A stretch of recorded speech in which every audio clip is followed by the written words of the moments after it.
You're listening to Two Bobs, conversations on the art of creative entrepreneurship with David C. Baker and Blair Enns.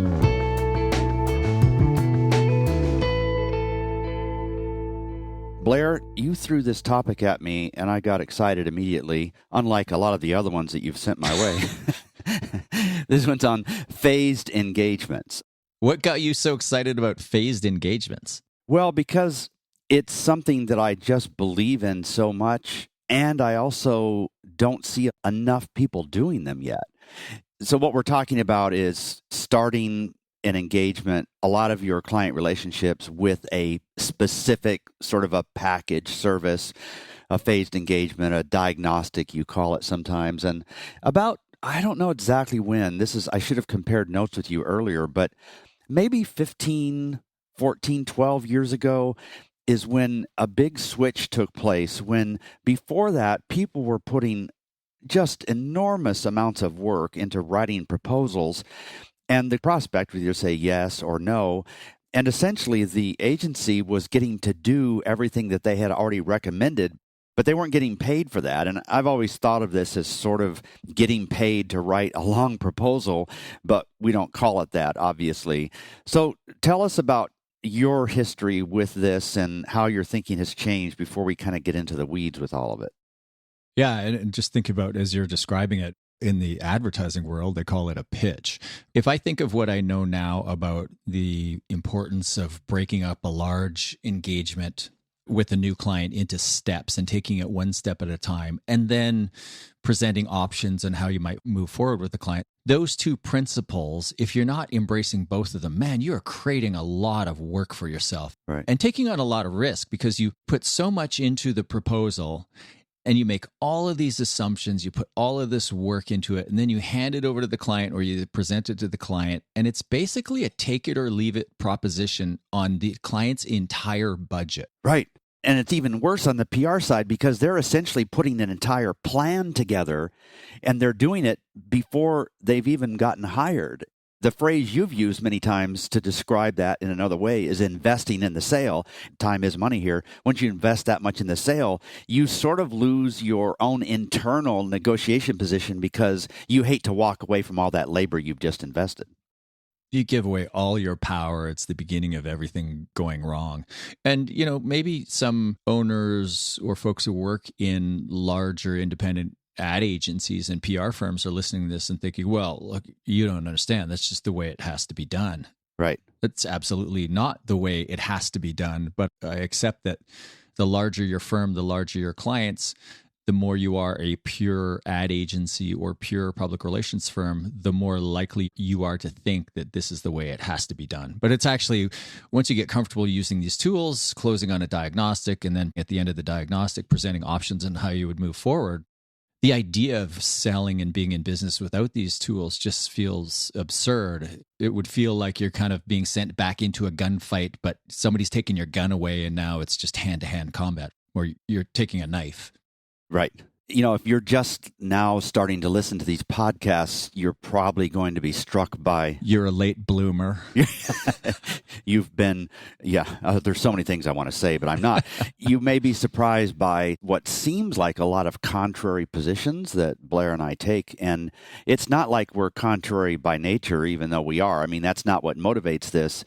We generally believe that the majority opinion is suspect. It's not always wrong, but it's suspect. So let's at least look at it and see if there's a better way to do it. And so the fact that almost everybody is doing something will automatically raise a flag in your mind and my mind. And when we talk about these things, we're talking about them from the perspective of seeing inside of firms who are really doing things differently and succeeding because of that. And it's very exciting to me to see that you can actually, to weave the name of your firm in here, win without pitching, which is really relevant to what we're talking about here. So this is the first phase in an engagement. And I like to think about this so simply because in many cases, a lot of agencies, a lot of creative firms are not giving their clients something that's easy to buy at the beginning. And this first phase, which you're calling a diagnostic or something else, is the first phase. How does it fit into the context of multiple phases they might have? You can think of the phases of the engagement not the sale itself, but the engagement after you're hired, as these 4 phases. And I kind of borrow from a medical analogy or metaphor. Phase 1 being to diagnose the problem. So essentially in the diagnostic phase, you're getting paid to understand. And it's important, especially as a creative firm, it's really important to you, and it's important ultimately to the client and to the outcome that you're trying to achieve, that you be allowed to bring your perspective, your point of view on the problem itself to bear. The worst client is the client that shows up and says, all right, we've already diagnosed our problem and we've prescribed the solution, and we want a quote from you on executing on the solution or this prescription. So phase 1 is where you diagnose the problem. And when the client comes to you self-diagnosed, you should see yourself as having a professional obligation to validate that diagnosis. And we've talked about that before. But if you really are a professional, then you will see it as your professional responsibility to diagnose the problem before you prescribe a solution or before you agree to work on a client's self-diagnosed self-prescription. Right. So that's phase 1, diagnose the problem. And phase 2 is what we're assuming they've already paid you to do diagnostics. You're not investing all this time for nothing. You're getting paid for what you're doing. You're not necessarily taking a bath on it either, right? Or are you? No, you're not. And we'll talk in a few minutes about, what you should charge for a diagnostic, but we're talking about a paid diagnostic. Okay. So you've got a situation where a client comes to you with a challenge or an account or something, and they're looking for a proposal from you to move forward. And you recognize these 4 phases, recognize that there are 4 phases in the engagement. And I promise we'll get to the other 3 in 10 seconds. And you propose to break up the engagement and start at the beginning.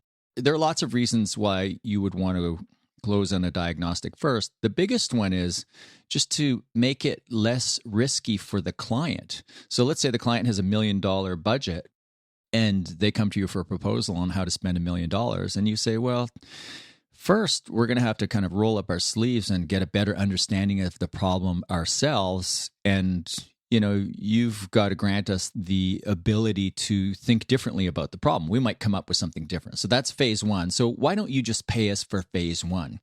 So we'll come back to pricing in a second. So phase 1 is diagnose the problem.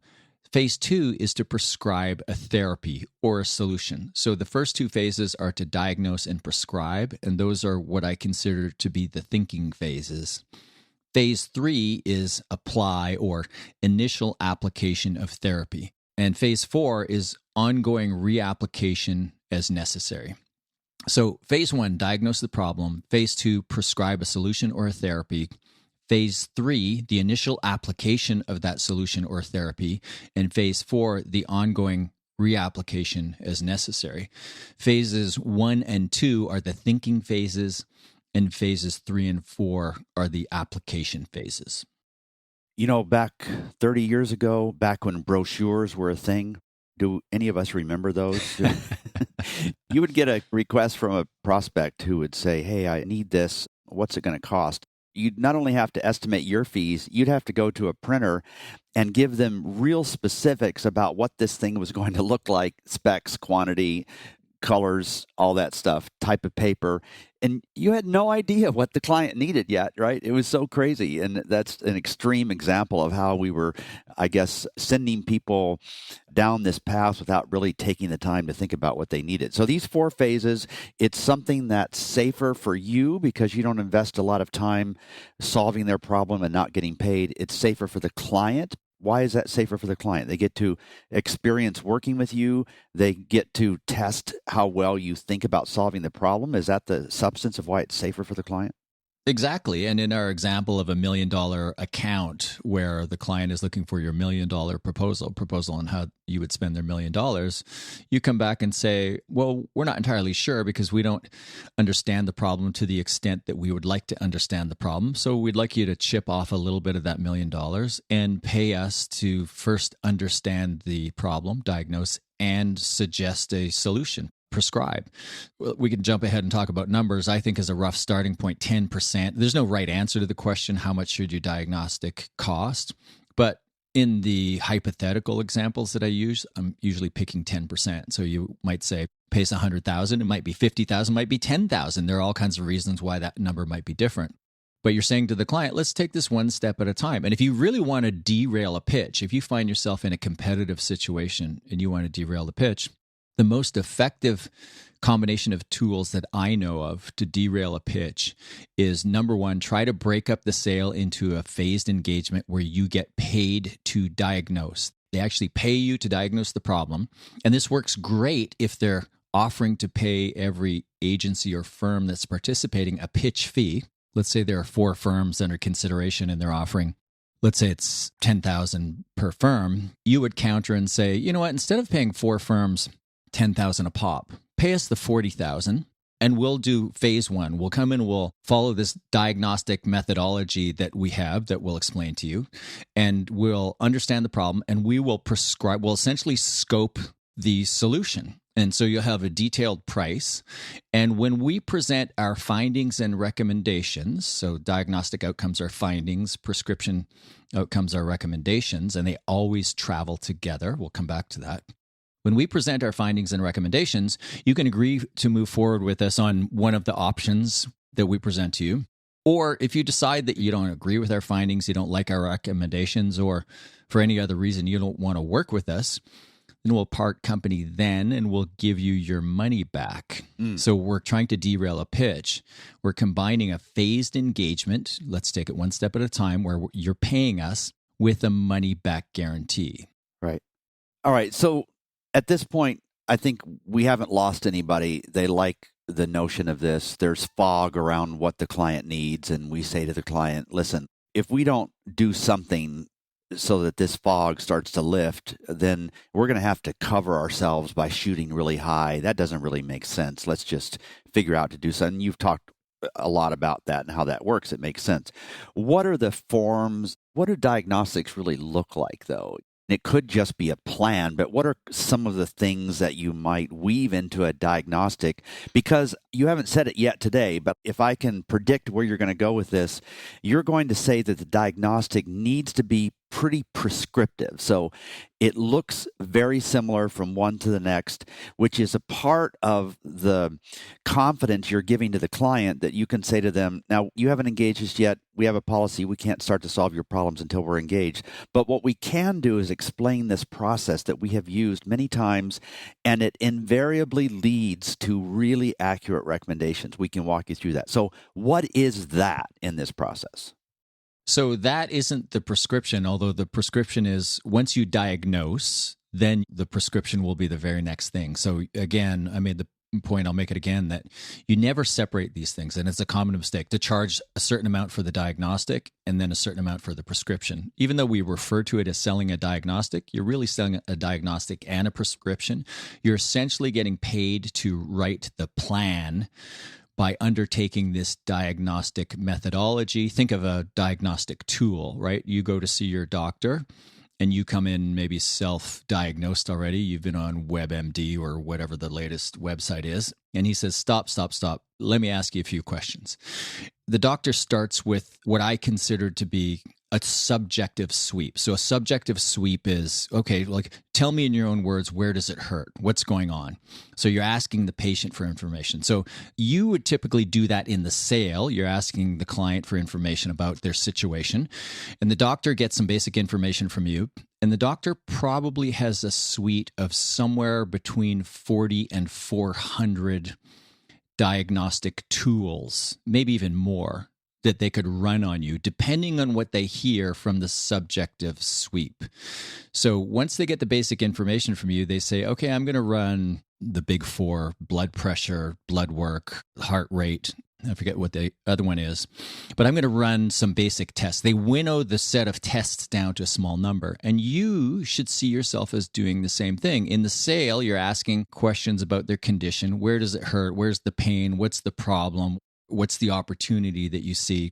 And then from that sale, for you to scope a detailed solution and put prices next to it, you probably need to do more work beyond just ask this client contact some key questions.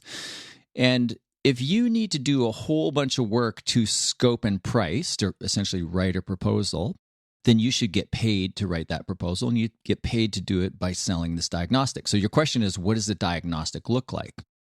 Well, it's essentially research in all of its forms, primary and secondary research. And I'll just throw out some names that are still kind of names that cover broad categories of different types of diagnostics, but they're names that I like. So my favorite one is a gap analysis.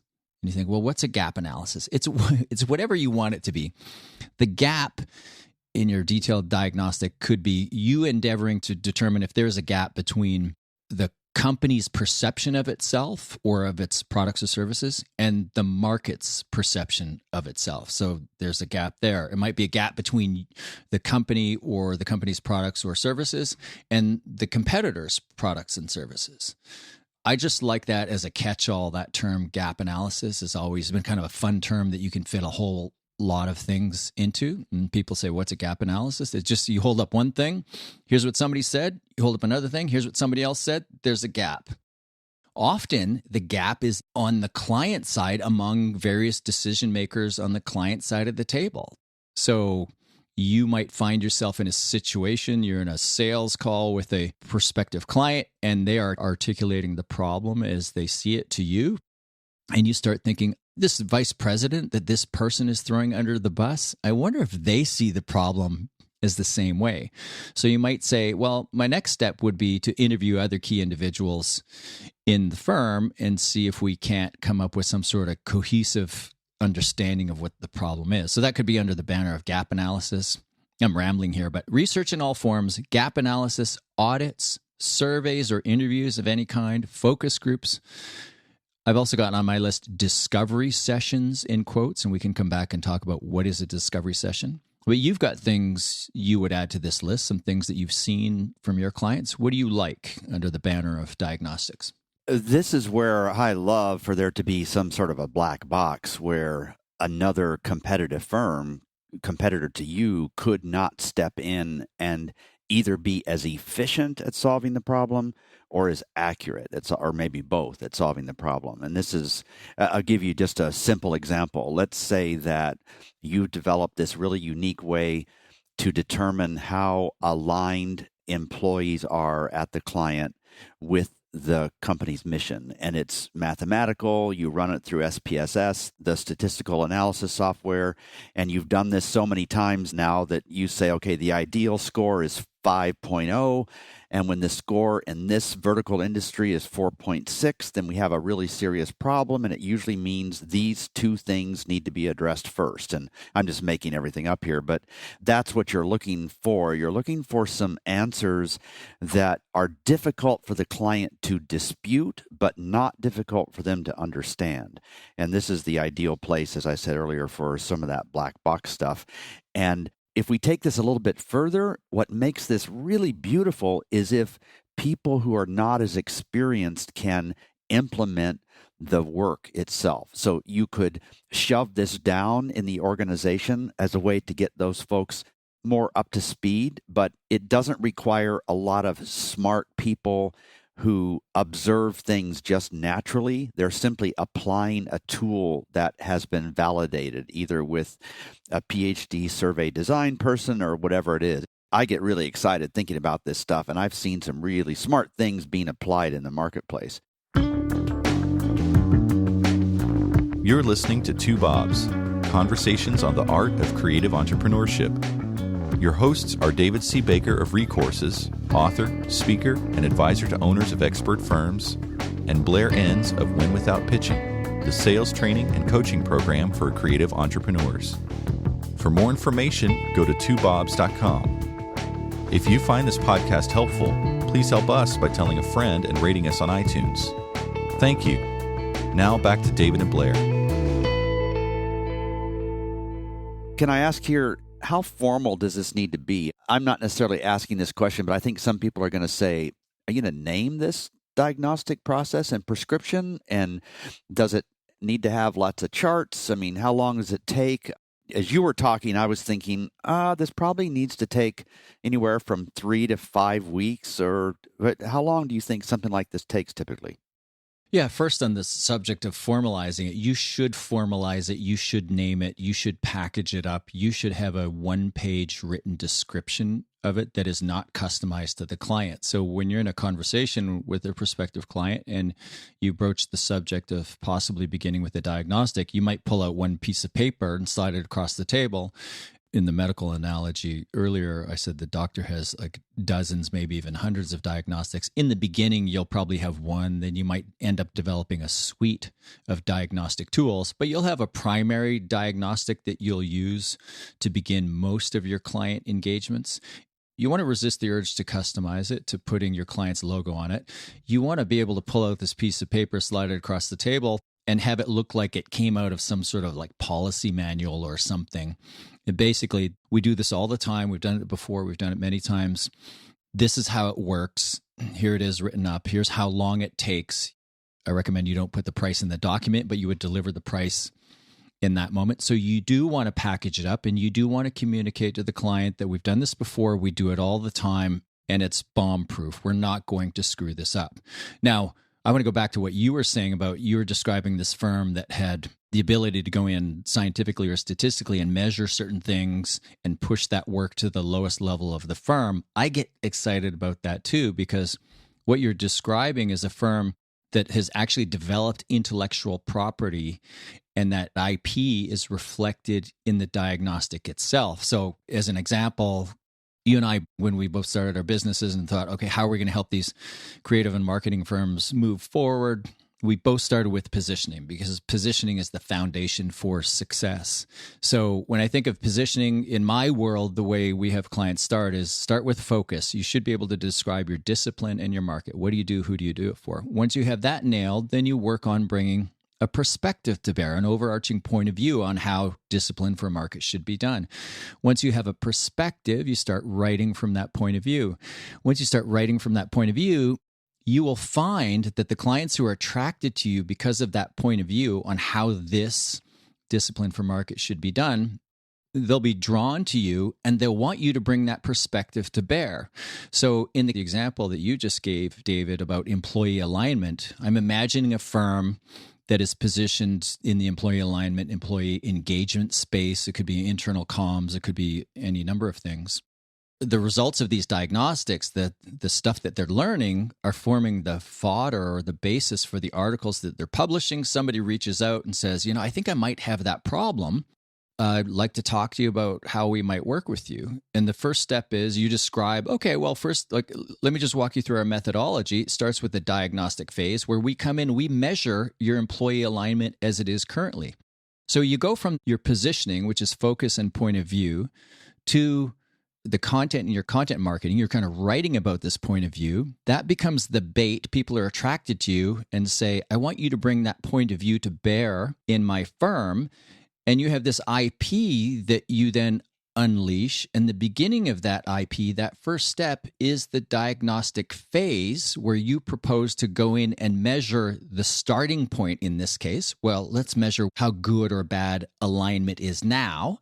And then you uncover the opportunity for growth or improvement. And then you put forward a prescription, a plan or a proposal to help that organization close the gap. That is the highest level of positioning, where it goes from positioning to point of view to IP to diagnostic to closing on that diagnostic as the first phase in the engagement. And the other thing you said is pushing it to the lowest level of the organization, because the magic is no longer all wrapped up in the people. Not that you don't have great magical people, but when you have these methodologies codified via IP and the diagnostics that arise from them, it enables you to push higher quality work down to lower levels of the organization, knowing that they're not going to screw it up. Absolutely. And as you were talking, and I was reflecting back on something you said right before this and trying to tie the two things together, this diagnostic would not be all that powerful if it could be picked up, say, by a helicopter, moved over and dropped on another firm. In other words, this diagnostic, if I am understanding correctly, needs to emerge from your positioning, from your IP. It is not interchangeable with another firm. You are bringing to bear all the things that you have learned that other folks who don't either focus in the same space or aren't as observant as you are, they simply don't have access to the same way of thinking. At the highest level, you can close on diagnostics while still being a poorly positioned firm and having no IP and having no point of view, and just saying, let's begin this phase by first getting in and understanding X. And there might be no science around it. It might be this discovery session that I had in air quotes, where it's just all subjective sweep. Well, what about this? Well, tell me about this. And you're just kind of groping. But being highly creative people, if you grope in the dark long enough, you're going to come up with something really interesting, and that will form the basis for moving forward. So it usually begins there, but the place you do want to get to is where the diagnostic is falling out of the IP is falling out of the point of view, and the point of view is falling out of the discipline and market focus. Right. And if your diagnostic and prescription lends itself to some sort of a measurement, then you're also presupposing to the client, you're helping them imagine this longer relationship where both of you will be keeping an eye on moving this number forward. And you're also helping them see that you're comfortable with accountability too. So it all ties together really nicely. So you mentioned something like 10%. When I get that question, I'll usually throw out somewhere between 5 and 15%. It's rare that it's up as high as 15%. It's more typically in the 5 to 10% of the entire budget that the client might be spending. And the way you might spend this is like, this might seem like a waste of time, waste of money for you, but it really isn't, because what it does essentially is guarantees that how we spend the other 90 or 95% will be so much more on track. Is there anything else you want to say about how to charge for this? The only other point I would add is, again, diagnostics can be helpful tools for derailing a pitch. And when you think of doing business with bureaucratic organizations or governments or procurement-driven organizations where the client that you're talking to, they have to get 3 bids, or a contract above a certain amount would have to go through some process or be reviewed by others or go through a tender process. In those cases, those clients, maybe it's the marketing people or the HR people, they usually have a direct award maximum. So they have a certain amount of money that they can award without it going to a competitive tender. And it's often helpful to close on a diagnostic just below that direct award maximum so that you can secure the first step of the engagement where you're getting paid to understand the situation and scope it. That will give you a competitive advantage for when this thing does go to RFP. So sometimes you want to adjust your diagnostic, scale it back, or just scale the price back so that the price is just below that direct award maximum that allows you to get a competitive advantage in a situation that's going to go to tender. So you've already talked about throwing in or including a guarantee. What's the reasoning for the guarantee? Is it to help the prospect overcome any reluctance they might have? And do you do it only when that's a part of the story, or do you just regularly offer that as a money-back guarantee? I'm glad you asked that question, because I was surprised you didn't push back on it. Usually when I introduce this, I know you and I have talked about this before, but when I introduce the topic for the first time, people are just shocked. The idea of offering a guarantee, they're horrified by it. Right. There's no reason to throw around a guarantee willy-nilly. God, I keep using these phrases of like 80-year-old people. You're only 10 years away from that, so it's not that bad. A bee in my bonnet and willy-nilly. Yeah. Yeah, I got to spend more time with my kids. So you don't just throw the guarantee around. You don't offer it to everybody. You use it in a situation where you're trying to derail a pitch. It doesn't even have to be derail a pitch. You're trying to move a cautious, conservative, worried, possibly prospective client forward one step at a time. So you try to close on the diagnostic, and if there's a little bit of interest but still some hesitation or some worry, you can throw in the money back guarantee. You've taken away all of the downside risk from the client except for time. So you might have to speed things up. So the risk that they don't like you, that you're not smart, that you can't do the job the way you're saying you can do the job, there won't be a good working relationship, et cetera. All of that risk goes away. So it's a way to move a nervous client forward, whether it's a competitive situation or not. Now, when people are horrified at the idea of offering the guarantee, but I always point out, well, you're probably going to pitch this stuff for free anyways. I mean, before this conversation, you would have just gone in and essentially Diagnose for free as part of your proposal. So you're no worse off financially, and your likelihood of closing the business after somebody is separated from their money, pays you, and starts to work with you goes way through the roof. The likelihood that the client will walk away in that moment and ask for their money back is really low, but you have to make sure that they pay you. You don't say, yeah, pay me if you like it afterwards. This act of separating them from their money, of them paying you upfront a small amount of money and working with you and engaging with you when you do present your findings and recommendations, if it's not perfect, if you've missed something, if something's gone wrong, it's likely that the next step is not going to be that they will ask for their money back and walk away, although that can happen, especially if you're completely incompetent. No pressure. It can happen. It does happen, but it's pretty rare. It's more likely, and you need to be open to this, it's more likely that you've missed something and you've got to go back and spend just a little bit more time to get things right. Right.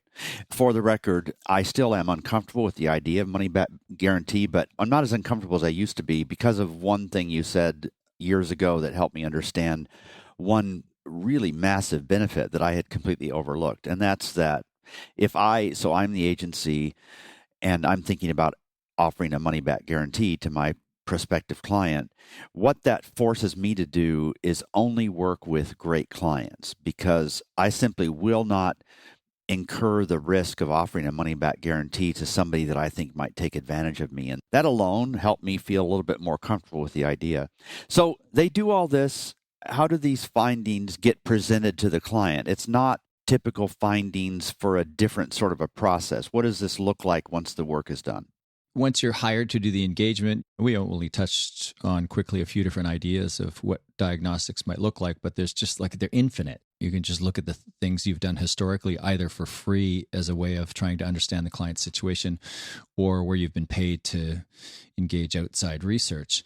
You go away, you do that research, or it's best done with the client where you're working with the client, and then you arrive at some sort of conclusion. And we've talked about the importance of not going into big reveal mode. So when you come to present, what you're presenting should not be a total surprise. You should be foreshadowing and tipping your hand, and the client should be somewhat involved, so they should have some understanding of what's coming. When you present the findings and recommendations, you should treat this meeting as a closing meeting. So in any closing meeting, you need to have all of the decision makers present. And you want to employ a technique that we've talked about before, and that is putting forward options, ideally 3 options on how you can move forward. So you go into this meeting, you have all the key decision makers there who are required to make a decision on the recommendation so that you can close in that meeting. You present, here's what we found. And then you say, and here's how we propose to move forward. There's 3 different ways we can do this at 3 different price points, depending on whatever variables. And you can go back and listen to that podcast. We'll put a link to it in the show notes. So that's how you should view it. You should view it as a closing meeting where you're presenting findings and recommendations, and then you're facilitating the client's choice or decision on how they want to move forward. And I'll throw in a caveat here. Be careful about overwhelming the client with paper. And this is the rookie mistake. I'm sure you've seen this before. A young agency closes on its first diagnostic or gets paid to do kind of strategy. It's essentially the same thing with usually less formality to the process.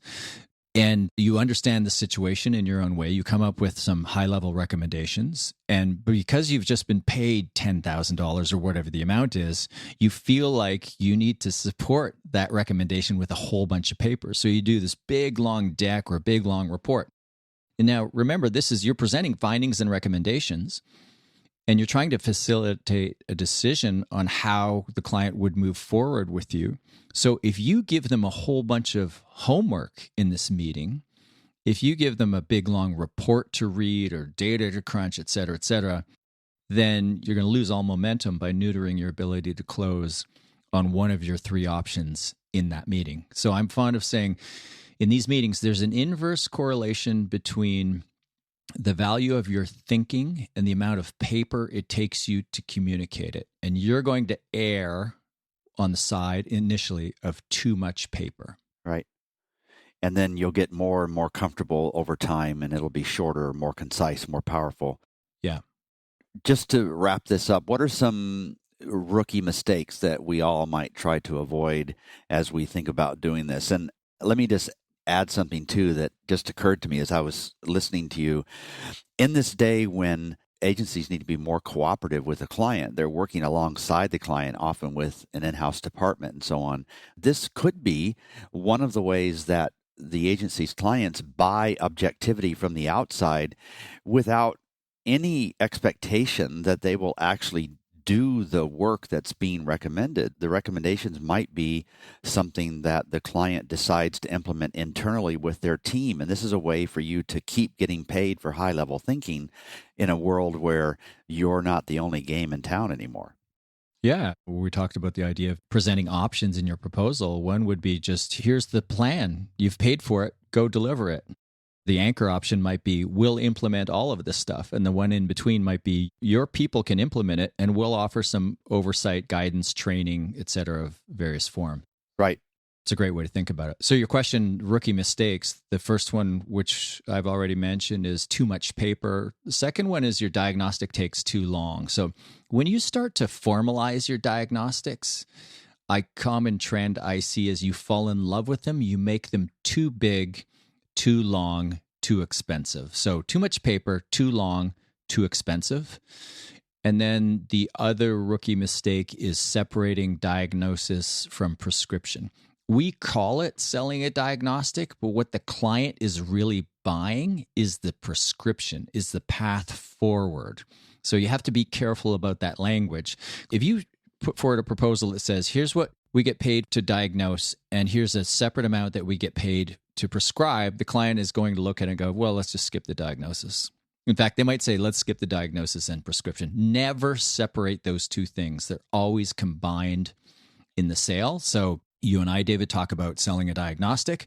It's really, the diagnostic is the method by which you arrive at an understanding and then a prescription or a plan.